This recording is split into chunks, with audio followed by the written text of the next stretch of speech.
live. Welcome to yet another edition of PCS Q&A. I'm your host, MJ Boyce, the Director of Community Outreach at PCS Grades. Boom! With me, as always, is the lovely Megan Harless, our resident PCS reform advocate, and oh, by the way, resident BA censored for little ears in your room because we love you. We've got a great show today because guess what, y'all? It is Month of the Military Child, and this week's theme is going to revolve around that in several different fronts. And today we're going to be talking all things PCSing with kids. So before we get to Megan for those DoD updates, just those housekeeping items I'm going to throw at you as I do every week. Ready, set, here we go. All right, folks, we've got the answers. And if we don't have the answers, guess what? We know who does. And if we don't know either of those things, we're going to take your questions for action and get back to you with an answer. Speaking of questions, any questions, comments, concerns, shout outs, go ahead and leave them in the comment section below, and you'll be entered to win one of two things today. So I'm going to go ahead and just for a second share my screen because I can do that. And I want to show you what you'll be winning today. In addition to one copy of Oh, the Places You Will Go, you will also be receiving, one of you will be receiving this bracelet, this wire dandelion bracelet, courtesy of Hope Design Limited. Shout out. So if you got any questions, comments, concerns, LOL smiley faces are encouraged, but they're not going to get you an entry to win. Leave those in the comment box so that you have an entry to win. All right, next up on the list is that we bring experts to you. And as always, Megan is here, and she is an expert in and of herself. She is our PCS guru when it comes to policy. Today, she is our expert, but we bring people from Transcom to military movers, to moving industry to professionals, to education experts, to employment advocates for mil spouses. We bring them all to you because they are the source and they have the answers. But sometimes your specific military family is going to experience specific challenges. In those scenarios, there will be two forever and always resources. Number one, your local chain of command. Number two, your local transportation office. Those are the people who know you. Those are the people who are dealing with your stuff. Those are the people who can take your issues and actually further them for action. Speaking of resources, one of your other resources is PCS Grades. That's right. Come to PCS Grades and you can leave and read reviews on military housing, off-base housing, movers, lenders, so much more. So not only can you have your voice heard on PCS Grades, but you can also help the military family that's coming to your hood after you. We also have area guides and blogs and BAH calculators and so much more. So head on over to PCS Grades and check it out when you get a chance, but not in progress, not till it's over, folks. All right, last but certainly never least, we have to continue to do our part, people. We've got to flatten the curve. We've got to flatten that curve. Wear your mask, social distance. I know lots of you have gotten that vaccine, regardless of what side you're on. Keep doing what you're doing because when we flatten that curve, we're going to flatten Murphy with it. You hear us, Murphy? We are coming for you. And with that, I'm going to hand it over to Megan for those DoD updates. Megan? Hey, everybody, just a couple things for you today. The first one, there's been a lot of questions about the 7-day spread and how that works. We're going to drop a link in the comments below so that way you can go to the move.mil FAQ section where it's got some questions for you and gives you some answers as to how that spread date is supposed to work. So what it is that when you set up your move on DPS, you are inputting your requested pickup date. That requested pickup date starts day 1 of that 7-day spread, and your pickup day should be confirmed within that 7-day window. So how that works is that once your move gets assigned to a TSP, they should have 3 days to contact you. And when they contact you, your pickup day is confirmed at that moment of contact. So you know in advance when your things are getting picked up. So if your requested pickup date is the 1st, so they have through the 7th to come pick it up. So you decide that your stuff's going to be picked up on the 2nd. So pickup date will then be the 2nd. Your packing days will immediately precede those days. So the 1st and the 30th would then be your packing days, depending on how many authorized packing days you are. So if you got questions about it, either drop them below and go check out the FAQ section on move.mil. The second thing is that we've had some questions about inconvenience claims. So inconvenience claims, you are authorized one if your TSP misses your RDD for something that was within their control, such as they didn't have a driver, your stuff, was just sitting in storage, didn't get put on the last truck, whatever it may be, you could be eligible for an inconvenience claim. Now, your inconvenience claim starts the day after your RDD was missed, and you have to speak with your move coordinator about it because there's different ways your inconvenience claim could be paid out. And if you choose the option of having purchasing items, essential items, and turning in your receipts, there is a list of approved essential items that you can purchase from. They're not going to pay for your $60 memory foam pillow, but they will pay for, the $5 store brand pillow type of deal. I got a graphic for that. We'll drop it in the links in the comments when we get done with this. And that's all I got for now. So back to you, MJ. Awesome. Thank you for those DoD updates, Megan. As always, y'all, Megan goes down the policy rabbit hole so that we don't have to break it down for the peeps like me. All right. So excited about Month of the Military Child. Not going to lie, love our kiddos, okay? They serve too. Our Mil Kids serve too. Hashtag that, y'all. Mil Kids serve too. We're going to kind of dive deep into what it's like PCSing with kids. Many of you have done it. Some of you have questions. I already see some questions coming in. But we're going to start from the top, okay? So, Megan, a lot of folks PCS with kids every year. What is some advice that you can give on how to tell our kids when we're moving? How do we explain to them this process? Like, how do we break the news? So first I want to say is that everybody knows their kids. So some kids don't do well with advance notice and, having months to think about the process. Other kids do very well with a very short notice of what's going on. So when you tell your children, I think it's going to depend on how well they handle change and handle notification of things. For my children, we generally start talking about it when we know about it. They already know that we're going to be moving next summer. They are already asking questions if we know where we're going to be moving. They're already asking, if our house can have certain things that we move into next time. The big request was that we have a pool at our next house. Probably most likely will not happen. So I think it really depends on your specific children and how they handle that. That for my reference, I think letting them know as soon as having that time to kind of ease them into what that transition is going to be, talking about the process and letting them know that when they come to pack your home, they're not taking your dolls and your stuffed animals away for good. They're just putting them into a box, and that box will arrive at the next location. You can have them be involved in the process too. I know many movers, they really enjoy it when a kid comes in and says, hey, can I pack up my stuffed animals? Can I pack up my dolls? Can I make sure, these toys get put together? And they're more than happy to set up a box for them, put some packing paper in it and let the kids throw their stuffed animals into it. Then I always suggest getting either a marker or a bright piece colored tape, marking that box. And when your stuff arrives, your kid can go to that box that they packed that has their favorite toys in it, and they can be able to open it and see that their things did arrive. Awesome. And, I just want to say to the audience, you guys are already coming up with some great questions. Some of them we're going to answer throughout. But here's the thing. If you know of anybody who's PCSing soon or is expecting to PCS soon, maybe waiting for those orders to come down the pipeline, and they have kids and they're a little concerned about what that's going to look like, go ahead and send them over here. Tag them in the comment section if you need to. This information is useless if we don't give it to the people who need it, right? And I see a lot of you need this right now. All right. Next question is, sometimes kids, they just struggle with moving. Some adults do, for that matter. Hi, how you doing? Yeah. But in general, some kids just struggle with moving. What are some things that we can do to reframe and get them more excited about it?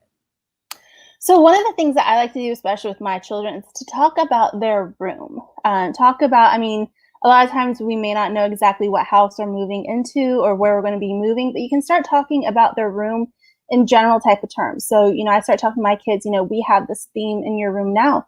Do you want to keep that theme? Do you want to redecorate your room?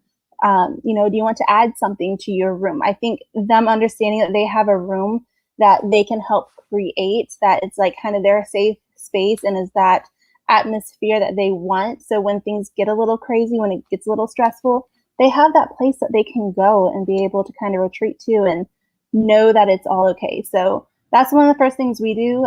We also sometimes think of, you know, what makes the location that we're going to so special and so unique. And so we start looking for some of those little hidden gem type of places. So previously we were at Fort Eustis and we had Colonial Williamsburg nearby. We had the Yorktown battlefield nearby. We had a beach not far away. And so talking about those things, especially with my oldest who was really into history, my youngest who really enjoyed swimming, you know, just finding those little hidden gems, those things that make your destination very special, and talking about those things and how you can go visit them, incorporate them into your life goes a long way in helping kids realize like it's not going to be so bad moving from this place to the next. Got you. And you know, it's interesting because this is actually going to be my next question, but I feel like I'm gonna pop this up there because Michelle, like actually Michelle here, her movers are showing up on Monday. And she wants to know what your favorite road trip tips are to keep kids busy. And so just to elaborate on that just a little bit, because this is like everybody's question, you know, if I have kids and we've got this long car ride, how on God's green earth do we keep them occupied? So again, this is going to depend on your children's ages. Older children, usually books or tablets, electronics of some sort can kind of go that route to keep them occupied depending on how far you have to go. For younger children, having activities kind of pre-planned for them. Again, depending on age, I know some folks enjoy getting like those educational books that you can get where they can either kind of review what they just did at school, so that way they've got some kind of stability in that, or, you know, prepare for what's coming up. You can go to like the Dollar Tree, dollar store, sometimes the Target dollar spot, Bullseye Playground, and they sometimes have little activity kits in there too that are very cheap that you can get, you know, and you can say, you know, every 2 hours we'll pull a new one out, depending on how long you have to go. You know, so that way they kind of got something different. You can have them pick a couple of their favorite toys, favorite animals, favorite dolls, favorite Lego kits or cars, whatever it may be, you know, and let them pack like a little backpack of their favorite things. So that way they can sit that next to them. They can pull things out as they want to, you know, and still play with some of their favorite things. You know, for younger children, I've seen a lot of those like activity kits where you can use my favorite. So you get like a baking sheet. You take a baking sheet with you because it's magnetic, and you can get magnets, and you can get printouts of different things and put them on the baking sheet, and you can get different magnets, color, like just regular dots that are different colors that are magnets, the alphabet magnets, and they can be using those magnets on that baking sheet with their printed handouts to kind of have something to do in that fashion as well. Awesome. Renata here. Shout out, Renata. Thanks for this tip. We allow them to pack a book bag of their favorite things and a few snacks. Yeah. Talia, shout out, Talia. I love Target. Girl, honey, who don't? Yeah. So Bullseye Playground gets me every time. I always find there's always something in there that I need. I don't need it, but I feel like I need it. So. And here, just to expand on that last question about, you know, keeping occupied, we've got Katya here. Shout out. My 8-year-old. Oh, no. I'm getting to your question, but this is cool too, is already picking out things at Target for her new room, and we haven't even moved yet. Like, hi, I'm doing that, and I haven't bought a house yet. Like, yeah. My daughter loves Hobby Lobby, and so when we talk about that we're moving, she'll always be like, can we go to Hobby Lobby and find something new? And it's just like, yes, we can, but let's wait till we move. Let's see how big your walls are, how much space you have, and then we can go and figure it out from there. But yeah, picking stuff out for a new room is definitely a lot of fun amongst kids. It gives them a way where, I mean, moving can suck, but it gives, you know, redecorating the room gives them a way to kind of change with their personality, gives them something to look forward to, and just, again, gives them that safe place that's their own that they can go to. So getting on to the right question, Katya said she's moving with elementary kids, and it's a 15-hour flight. So it's a different dynamic. Tips, please. So flying is always kind of a struggle because you're limited on baggage and things that you can take with you. So in that case, those, creating little small again, depending on how elementary school, so small little activity packs can sometimes be good. And again, one of those things, like every so often we'll pull a new one out kind of deal. It can be a good thing packing some extra books, especially if they're working on reading or learning how to read or needing to improve reading. You can get several different books. If they have tablets, you can get some educational things downloaded onto there as well. And there's lots of different like reading and mathematic apps that you can get for elementary school kids to kind of help them. I'm a big fan of, if it's something educational, I don't feel so bad about them being on a tablet. If they've got that reading app that will read to them and they answer questions about it. If they're using IXL and they can go through and work on their math addition type of problems, that way they're being entertained and occupied, but it's educational. I'm always a big fan of how do we try to combine those two together. Word. Be sure to include a nap. Yes. Naps are important during moving. That's important to me too. Like in general, and I'm not going anywhere right now. Mm-hmm. Good tip, Mary. Yes. Naps are important, especially, if you've got that time on car rides or flights, it's always important to say, hey, at this time, we're putting electronics away, we're putting toys away, and this is going to be our quiet time. Sometimes they fall asleep, sometimes they sit there and stare out a window, but it's time for them to just kind of be quiet, to relax, and to kind of decompress from whatever it is that's going on. Absolutely. Mm-hmm. All right. So talk to us about the snack bags and hotel go bags. What are these and how are they helpful? Okay, so let's talk snacks first because I enjoy food. So snacks, you can do it many different ways. A lot of people will just pack a tote bag of snacks and pull things out as needed during the trip. I am a fan of each child kind of having their own snack bag per day sort of deal. So what that looks like is that we use Ziploc gallon bags and we put their snacks for the day in it. So they got juice boxes, chips, they got a little thing of cookies, goldfish crackers, a little cosmetic or Cosmo brownie thing in there. So each of my kids, I pack one of these Ziploc bags per day with different snacks in it. And they get that bag at the beginning of the day, and we tell them when we're going to plan to stop for lunch, when we're going to plan to stop for dinner. But if they need a snack in there, they have their bag and they can eat it as they want. So that way, if they feel like they need a snack, they've got something. Another thing you can use for snacks, especially if you have younger kids, and one of my friends taught me this tip. So go get a tackle box. I know this feels weird, but if you get a tackle box, in here, you get all those little compartments that you can create, set up sort of deal, and you can put other snacks in here. This is great for younger kids that may struggle with bags, but you can put like pretzels in here. You can put the goldfish crackers in here, the Cheez-Its, the celery sticks, the carrots, whatever it may be, and that way they can just open it up, eat a little bit of what they want, and then they can close it up and hand it back to you. And that way it also works as kind of like a little tray for them. They're not dropping things all over your car. Now the hotel bags, it works very, very similar to the snack bags method. So I hate having to unpack everything when we have to stop at a hotel. I hate having to unpack our cars to get to what we need. It's just a huge, huge hassle. So we pack hotel go bags. And so what this is I have one bag per hotel night. So if we are just overnighting somewhere, I will pack one bag. It will have a change of clothes for each person, pair of pajamas, and our toiletries in it. And then, the next night there we have a different hotel bag that just goes in with us, and anything that we need is in that hotel bag. So instead of unpacking half of the car and taking in 5 suitcases because each person packed their own suitcase, we're taking in one duffel bag that has what we need in it. So is it almost like instead of packing individually for each of us, you're packing, like instead of having 5 suitcases for 5 different people for 5 days, you're doing, like 5 bags of what is necessary with everybody's stuff in it. So you're just kind of flipping it out.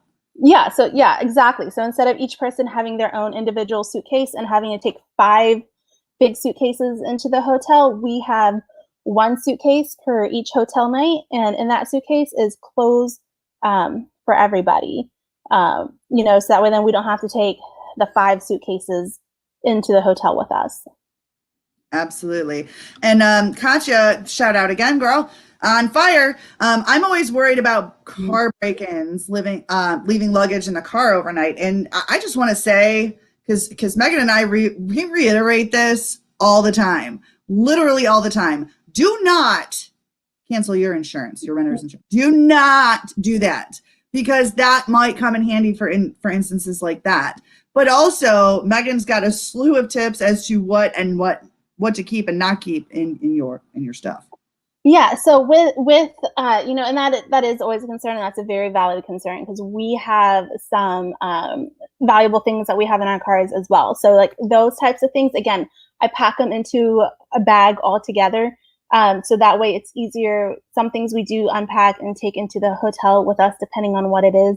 But we're not, between my husband's truck and my car, we move approximately 1,800 pounds between our 2 vehicles that we claim for our PPM. So it's very difficult to unpack 1,800 pounds worth of stuff every night that you have to stay into a hotel. Now, when we get to our location, if we're going to be in our hotel then for 7, 8 days, whatever it may be, we will unpack then while we're waiting for our housing. But overnight pit stops, we do our hotel go bag, and then we do have some valuable things that we do take into the hotel with us. I always suggest, don't try to be a cheapskate on hotels during your travel. I know we always try to think, if I stay someplace cheaper, then I can pocket more money type of deal. I always say this is not the time where you should be trying to see where you can cut corners as far as lodging goes. Stay at the nicer national chain hotels. Park your car where it's lit. I always look at where the security cameras are on the outside, and I always park my car where I know it will be seen by the security camera footage. Just that way, if something should happen, I know the hotel has a record of it, and I can pull the footage and be able to see it. So these are the times where don't try and think, let me just stay at the Motel 6 for the $25 a night type of deal so I can pocket all this money. Go spend the money at the hotel, at the national hotel chains, the more well-known hotel chains in the nicer areas with the lighted parking lots. Also, let's just go ahead and plug one of our former guests from before, Mother Daughter LLC, where they will help you map your trip from start to finish and based on your family's needs, and they always get the government rate or less for you. So that sometimes those chains, because they have relationships with them, those chains aren't as out of reach as you might think. So if you called them and you said, okay, this is my trip, this is where we're looking to go, this is the route we're looking to take, can you help us out from start to finish? Oh, by the way, we might be in temporary lodging a little bit more because this market is crazy, people. So can you help us out? They will step by step walk you through it. They will make the arrangements for you, and they will negotiate that price for you. So those chains may not always be out of reach if you think that they are. So Stacy just dropped the link for you in the comments section. You can check them out too, of course, after we're done in progress. But continue, Megan. No, so that's really the whole gist of how the go bags work. And then just safety during your travels. The looking for the nicer areas, you may have to drive another 20-30 minutes down the road, to get to the Holiday Inn versus the Motel 6 or whatever it may be. But yeah, the security cameras are a big thing for me. We had road trips this past weekend, and my mom is visiting, so she thought, why don't you park in this spot? Why are you going down here to park? And it was just, well, there's a security camera there and it'll face this area. So I know if something happens, there's footage of it. And she was like, oh, that's, a really good thing to know and to think about. So security cameras in a well-lit parking lot go a long ways to kind of deter theft and issues in the parking lots of hotels. It's those more, for lack of better terms, shady hotels, the darker parking lots, the not having security cameras. And if you're ever not sure, pick up the phone, either like MJ said, call Mother Daughter LLC, or call the hotel and ask them about it. Say, hey, I'm trying to look at your website and I can't tell, but are your parking lots well lit? Are you near a major interstate, or are you further in town? Are you, do you have security cameras, and do they actually work? And do they actually keep the footage of the tape, or are they just there for show and hope they deter somebody? So don't ever be afraid to pick up the phone to call to get answers. I mean, the worst thing in the world, and we've seen it several times, is when you are PCSing, you're doing a PPM, and somebody's car gets broken into, or their trailer gets broken into. It's always a hassle that now you're trying to handle that as you're trying to relocate. So just those extra little safety measures that you can take go a long way for that peace of mind. Gotcha. And I just got to say, going kind of back to the packing stuff, Stacy, shout out Stacy, who is also our community outreach manager. She's kind of pulling double duty here. She says, my husband hates traveling with me. I've got my big camera bag, my computer bag, my purse, my luggage, my makeup bag, and sometimes more. Megan here, it's all about the shoes. Separate suitcase for shoes. That's why she has to condense everything else, because the shoes need the priority. You need options. You need the black heel, the nude heel, the red heel. You need the sandals. You need the slippers. You need the flat black shoe. You need the red black flat shoe. I may need my tennis shoes. I could get in a run. There might not be any time in my schedule for a run, but I need my shoes just in case there is time. Something gets canceled. So I'm all about having options when it comes to our footwear.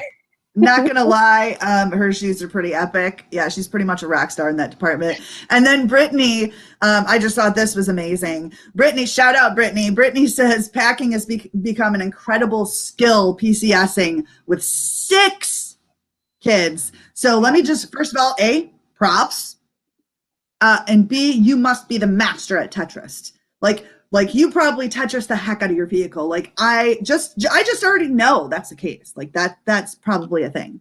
All that time playing Tetris growing up has really come in handy for military families when it comes time to PCSing. Because if there's a little nook, a cranny, a little bit of space in a car somewhere, like we will find it and we will have something to put there. Yeah. Yes. No, I think yes, definitely. Nintendo needs to be thanked. Thanks for this generation of Tetris. It paid off. So let me see. The next question I have here. Okay, now we're gonna pivot because sometimes, like, I've heard that some families make this road trip into like a vacation. So how do you suggest doing this? And if so, how? And I'm sure at some point the hashtag "we're not going to jail" is going to come up. Yes, absolutely. That hashtag as well. But I'm going to say it depends on where you're going to or from, your report dates, how much time you have, do you have leave en route, approved? There's a lot of factors that go into it. But I know, depending on where you're going, a big thing is to try to make your PCS also part of a vacation. Especially if you are one of those families where your spouse has a lot of use or lose dates and you got to use them up somehow, some way. So why not make our PCS a vacation, which adds in another level of packing things in your car to go with whatever it is you're going to vacation.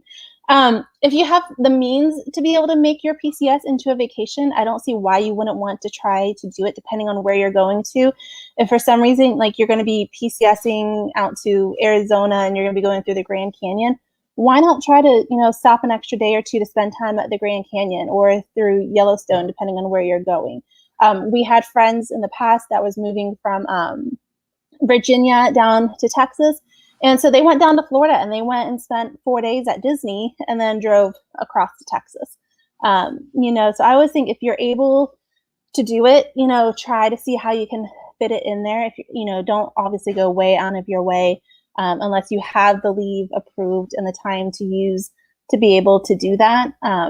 We've had several times where we've stopped and done various different fun things as well. It also kind of helps break up the trip a little bit. It's not this 24-hour car ride you have to do in 3 days sort of deal.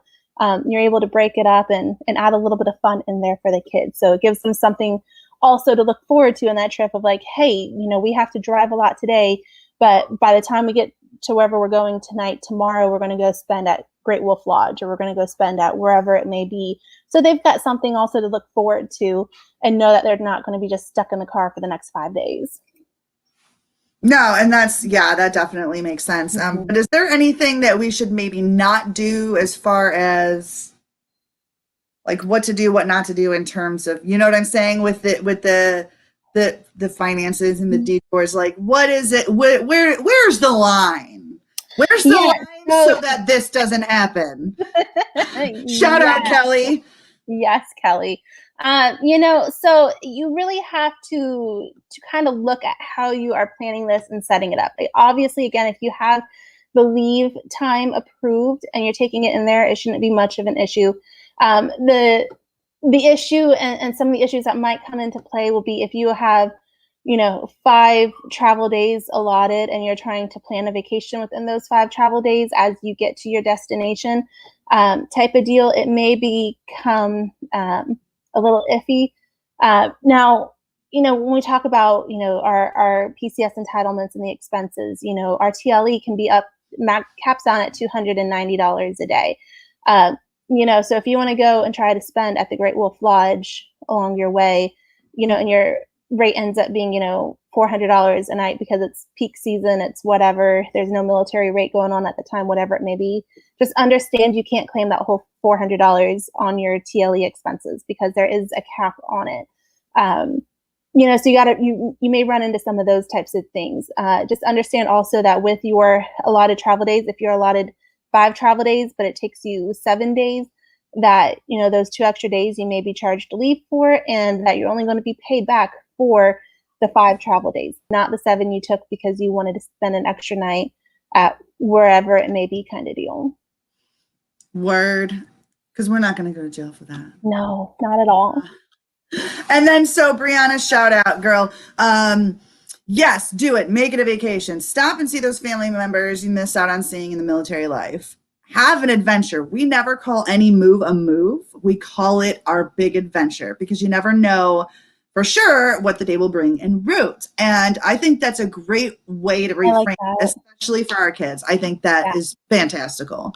Big adventure is a great way to think of it, and a great way to explain it to them too. We always try to, when our kids were little, it was always, and my daughter sometimes do it, why do we have to move there and why do we have to move here? And explaining it's like, it's where the Army needs Daddy to work right now. They really need him and his skill set to be here because he's the best one for it, kind of deal. So being able to explain it, that it's not just a move, but it's an adventure, it's a chapter of our lives, will go a long way to kind of help that transition. Word. And a big piece to the PCS process, because here's the thing, just like a deployment isn't over when they come home, because we got to go through that whole reintegration process, the PCS isn't really over once we get there to our new location. So a big piece of that PCS with the kids is the process of settling in. Okay, because that can be a trip, in and of itself. So how do you help? How are you going to help them make this transition easier once you're there and settled? Yeah, so part of that transition, a big piece is the settling in, and how do you make that transition into your new home? And that's where, helping them pick out new things for their bedroom comes into play. Do you want to, we did Spider-Man at, our last house. Do you want to do Batman now, or do you want to move on to sports or something else kind of deal? I think that goes a long way, again, into helping them have their own space, but to have them also feeling like, this home is also theirs, and that they have that spot. It's finding those hidden gems within your location, within your town or around you, where you could go and explore together and show them, this really is a great place to live. We have this really cool park down the road and we can come here every afternoon and hang out for an hour and let you play, kind of deal. It's helping them. A big piece of it, especially with school-age children, is transitioning into schools. And this is where talking with your child's teachers, talking with your school counselors and your principals about the transition. Now, if you're in a heavily military area, they probably already know about the struggles. They'll be able to look out for them because they do it routinely. If you're in a non-military affiliated area, talking to them can be a vital piece to that, because they can help make sure that they are transitioning at school, that they are, engaging with other students, that they are interacting and doing well in class, and they're not just sitting there all mad pants kind of deal because, they're the new kid and they're the only new kid sort of thing. So I think just being able to help our children, see the good in our location, helping them find that place in their room to make it theirs and redecorating it and adding their own little touch to it, can go a long way to helping them kind of settle in and transition into your new location. Another piece is, many of our children are heavily involved in sports of some sort. So it's helping them, find that team, maybe contacting the coach ahead of time saying, hey, we're a military family moving into your area. I understand by the time we arrive, there may already be tryouts might be over, but when we arrive, is it possible for him to come to a practice and have that be their tryout? So I think just being involved with your child and making it fun, seeing those hidden gems, helping them with their room can just, kind of take that burden off of them of the stress of, oh, we moved again, and help them really kind of settle in and make it feel like it is a home again. You are muted. We have no idea what you're saying. It wouldn't be a Wednesday, y'all. It wouldn't be a Wednesday if there was no mute. Yes. It would just back off, Murphy. Anyways. Mm-hmm. So since we're talking about the school aspect of things, Gina, shout out Gina, had a question on arriving. Any tips on arriving only days before school starts? So if you're going to be arriving close to when school starts, reach out to that school ahead of time. Let them know that you're coming in. Let them know that your children are going to be going there. If you have an address, even if you haven't closed yet, if you haven't signed the lease yet, but you know where you're moving to, provide that to them. See whatever paperwork there may be that they can send to you that you can go ahead and have filled out. I feel like every time we have to register our children, there's like a 30-page packet that we have to fill out. So anything they can provide you ahead of time to go ahead and fill out so you have it all together. Ask them, again, depending on your children's age, for high school students, middle school students that may be changing classes during the day, see if there's a way to have a tour of the school set up for you by somebody or an older student that can walk your student and you through the school to show them where the cafeteria is, where the gym is, that type of deal. So that way they're not walking in on day one, lost trying to figure it all out. So if you're arriving close to when school is starting, reach out to that school and start talking to them as soon as you know, and let them know like, hey, we're coming and we're arriving 3 days before school starts. What can we go ahead and do to get this process started so my children can easily be there on day one? That's awesome. It's interesting. And one of the things, and I'm just going to throw out my own experience here. One of the things that happened to my kids when we PCSed from Hawaii to South Carolina. Okay, so Hawaii had a certain amount of time left before the summer. And, sometimes they give you a mulligan where you don't have to go back once you move to the place. Well, my kids missed that by like 10 days. Mm-hmm. We moved because the school years were different. We moved at the end of April. They had to attend this last 3 days of school while we did not have a place to live. So we were staying in temporary housing in an apartment out in town. So they left one school to go to another one. They were there for 3 weeks. Summer happened, got base housing. Then guess what? It's time to attend another school. So they went to 3 schools between the months of April and September. Yeah. What, how are they like, oh, hey, I met kids at my new school. Just kidding. I'm not going to see them again because now I'm going to a whole new school. You know what I mean? That happens sometimes. So one of the things that I will say, not like what not to do is please don't commit to meeting every single parent. Always like, it's great. I'm like, I want them to have all of the friends. I'll drive you wherever you want to go. Well, guess what? I did that. And oh my gosh, I didn't know anybody else except for their friends for the first 3 months because all I was doing was driving them around. Mm-hmm. Yeah. But you bring up a good point too. Like if you're going to be moving before the school year is out, like it's important to talk to the school that you're at now, figure out how many days they've attended because of, mandates and laws of how much schooling a child needs to have each year.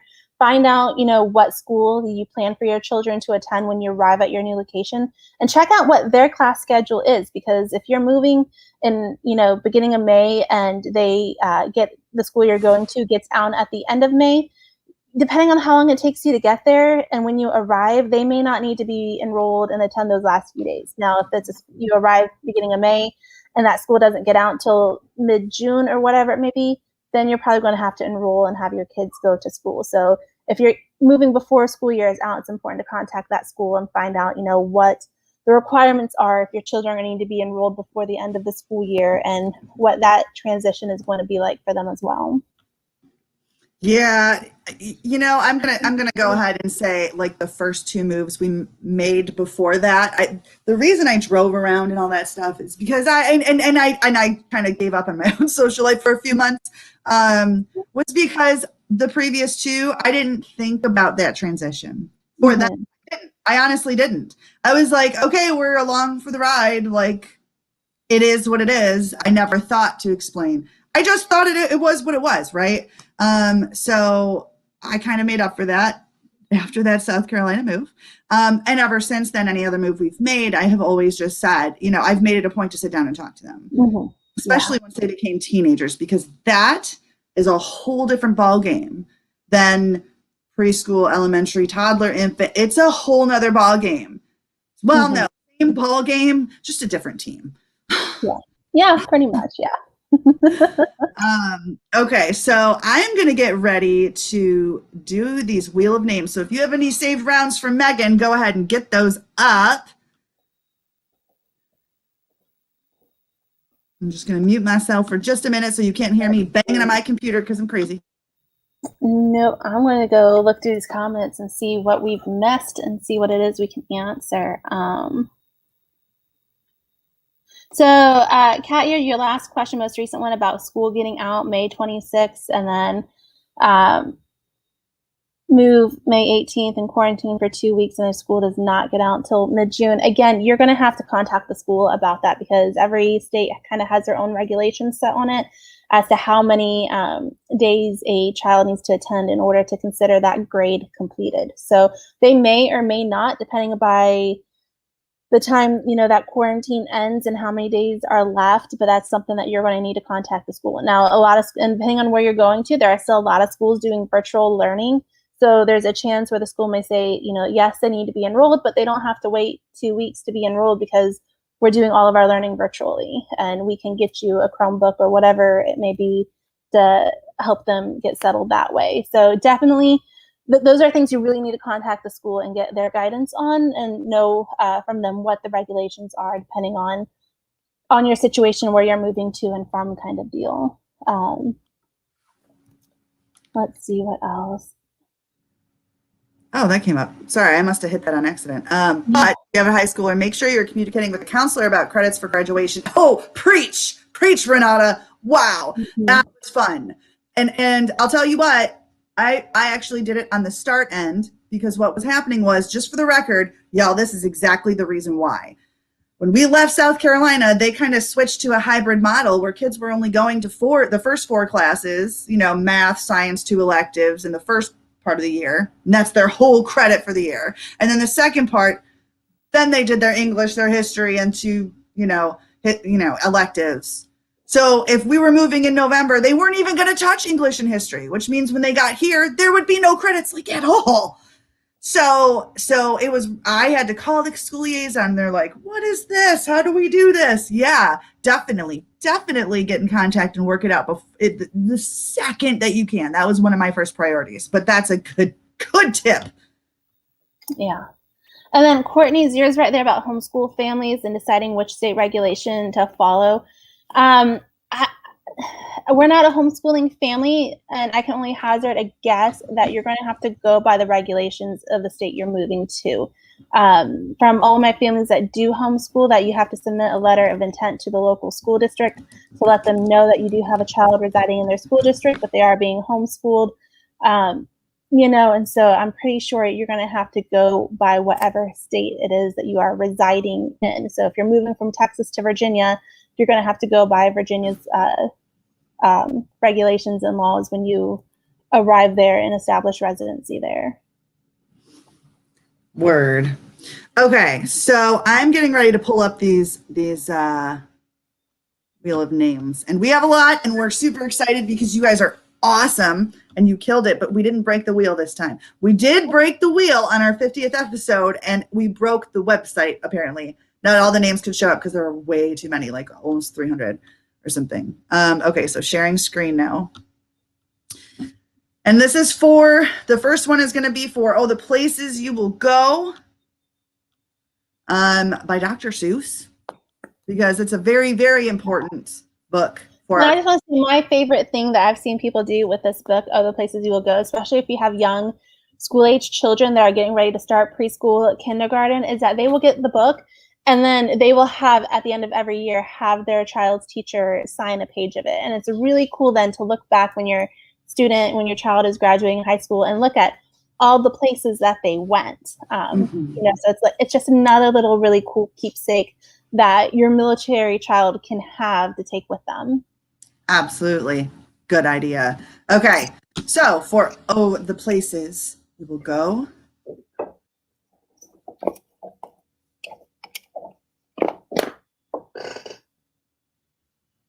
Mary Finney. Congratulations, Mary. Yes, go ahead and hit up the Facebook page for PCS grades. Send us a message with your email address so we can get that sent out to you. Okay, the next one is for that Hope Design Limited dandelion wire bracelet. And it's really pretty, y'all. Month of the Military Child. We love our dandelions. Y'all hit up the dandelion poem. If you've never heard it, Google it. Yes. Hits me every time, right in the feels, right in the chest section. Okay, our winner for the Hope Design bracelet is Rochelle Masseller. Congratulations, Rochelle. Congrats, Rochelle. Go ahead and message the PCS Grades Facebook page and with your email address so that we can get in touch with you to go ahead and send you your awesome wire bracelets. I'm gonna stop sharing now for all of y'all's sake. Well, thank you so much. You guys are awesome. We're super excited because, again, this is Month of the Military Child. Next week, we have a military kid author. She's no longer a kid, but she writes books for military kids because she was a military kid.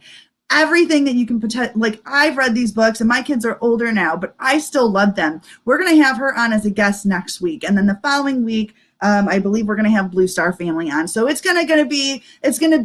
coming up on the peak PCS season, but we PCS all the time. We're going to hook you up with that Mil Kid author next week, and then Blue Star Family is at the end of the month. But until next time, Megan. This too shall PCS. Bye, everybody.